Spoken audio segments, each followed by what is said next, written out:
Aikaisemmin kerroin, että nämä mun selkäoireet sopisivat arachnoidiittiin tai myeliittiin, jossa käytetään tätä kortisonipulssihoitoa. Ja kun mulle sitä ei annettu, vaan nähtiin, että nämä mun oireet tulisi toiminnallisista tai psyykkisistä piirteistä.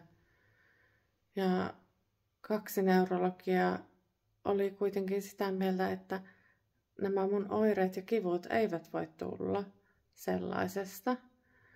Niin päätin itse kokeilla kortisonia kyypakkauksesta.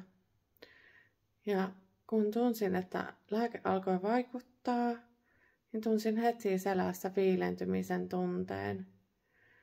Ja kun otin sitä enemmän, niin tämä viilentymisen tunne lähti hermoja pitkin. Ja minun oli heti helpompi liikkua ja hengittää. Ja kerroin tästä myös hoitavalle taholle, mutta tästä huolimatta en ole saanut kortisonipulssihoitoa ja oireet pahenevat koko ajan.